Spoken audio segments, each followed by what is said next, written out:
Like father, like daughter. Ayaw rin umarap ni Duterte sa ICC. Diba? Oo. Ayaw umarap ng daughter. Oo. Ano, tanong ko, Baka is the refusal to face the court, ICC or the House Committee, is that a political or a legal or a moral decision? Kung political, may political advantage eh. Yung mga pro-Duterte nandun, nagrarally kung ano-ano sasabihin. Kasi kawawa si Digong. Pag umarap yan eh, bubugbugin, etc. Yung gano'n rin sasabihin ng mga supporters ni Sara, huwag ka nang umarap, ma'am. Malakas ang political base mo. Political. Legal. They have the right not to appear. Pero moral. Kung you're not guilty, face the music and sit there until proven that you are guilty or not guilty. If I may respond very quickly, you know, yung line na kung walang tinatago, ba't ayaw humarap, is the biggest BS that has ever been peddled, you know. Marami pong reasons. Even the Supreme Court has recognized in a number of cases na flight is not necessarily an indication of guilt. Marami kasi, and I can give that to you, just not right now, but you can Google it up. Okay, now yung sinasabi ni Father, ni Reverend Robert Reyes, the moral, alam niyo po, kaya tayo secular country. Our rules are an amalgamation of legal, political, and moral. Kasi kung puro moral na lamang, para tayong mga Muslim countries na Sharia, magnakaw ka, putulin yung kamay mo, di ba? O, manilip ka, tukpatin yung mata mo, bulagin ka, di ba? O, gano'n na lang tayo. Hindi pwedeng puro moral. In the same way, hindi puro legal, hindi pwedeng puro political. Balanse po yan. So, legally, na-explain ko na po, hindi ko nag-ulitin, na they are well within their rights. Yung kay Duterte, hindi ko ma-discuss masyado dahil may pending case po sa Korte Suprema at magiging sub-judice. And again, with all due respect to Attorney JV, the Supreme Court is entitled to full faith and credit.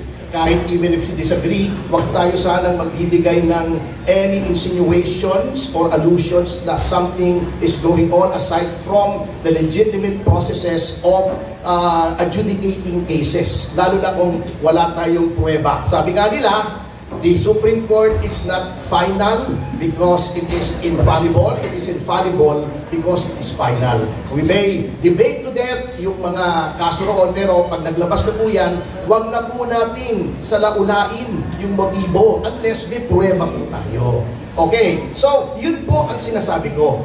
They are well within the rights. Yung sa ICC, there are jurisdictional, political, and other questions na nasa Supreme Court. Hindi pa naman po ako makapag-komento. But rest assured, hindi po dahil guilty kaya ayaw humarap. Not necessarily the case. And I'm sure a lot of people will agree with me on that. Salamat po. Ano po ba ang ibig sabihin ng probable cause, especially in light of the ongoing impeachment proceedings against our VP Sara Duterte? Magandang araw, magandang oras po sa inyong lahat. Ako po si Attorney Fred Lison, ang inyong moderator dito sa The Agenda at Tribute Hotel.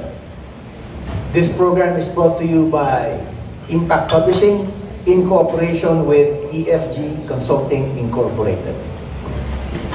Today, I promise you we will have a very interesting and perhaps the most exciting for this year, given the panel of our resource speakers.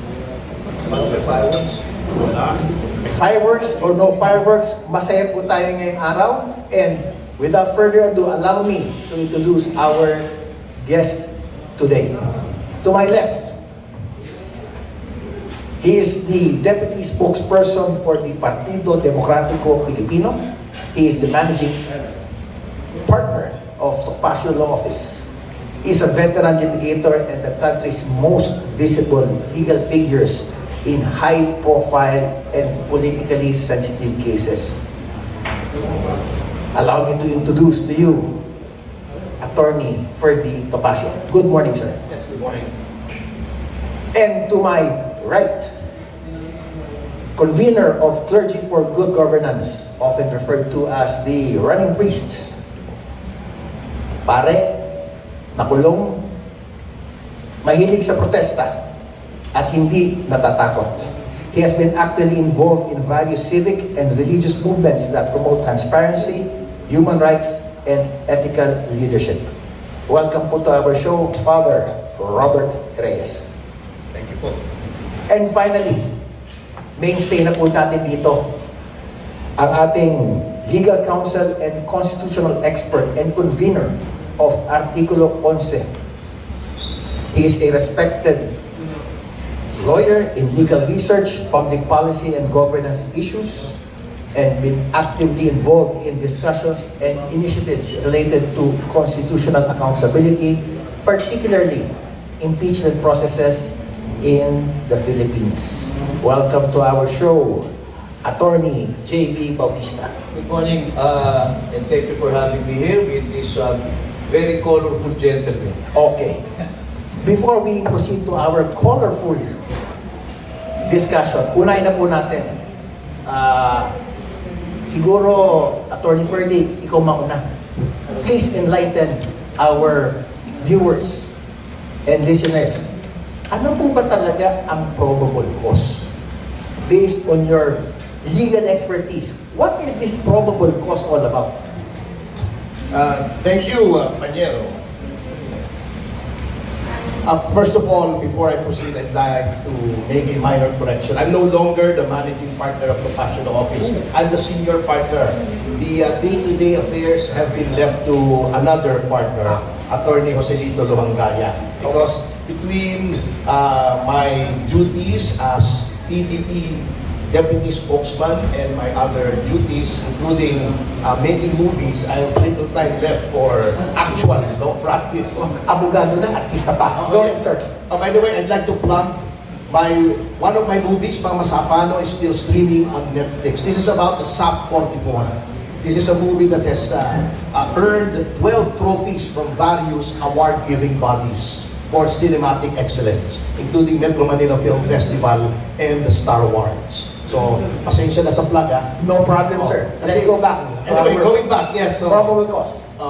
sorry, I digress, but probable cause, as any practicing lawyer knows, is evidence that will persuade a reasonable person to conclude that the respondent or the accused is probably guilty of an offense, although other minds equally reasonable may conclude otherwise. That's the simplest term that I can reduce it to. Doon po sa familiar sa inyo sa proceeding sa piskal, yun lamang po ang hinihiling kapag may proceedings sa prosecution. Pagka merong complaint affidavit, the prosecutor has the option of either dismissing it outright, for instance, prescribed, or it does not state a crime, or none of the one or all of the elements are absent. If there is ground to make the respondent answer, he is subpoenaed and required to present a counter affidavit. And then, depending on the prosecutor and, of course, the complainant, whether he or she submits a reply, there will be a rejoinder. And the prosecutor, usually, around 90% of the time, will just base the determination of probable cause on those 2 or 4 documents as the case may be, unless there are clarificatory questions which do not occur all the time. In fact, I dare say that the clarificatory questions occur very rarely in the course of proceedings in the prosecution office. Under the criminal... Can I interject? Dagdag ko lang para mas maliwanag ng konti. Doon sa criminal prosecution, you explain to us the definition of probable cause. Do you think, Attorney Ferdy, dito sa nangyayari sa impeachment proceedings, is there proper application of the determination of probable cause by the prosecutors? Kasi ang prosecutors body yung House eh. Sa tingin niyo ba, tama ba yung prosesong ginagawa? Na you said, clarification hearings not required, but at the same time, hindi naman bawal.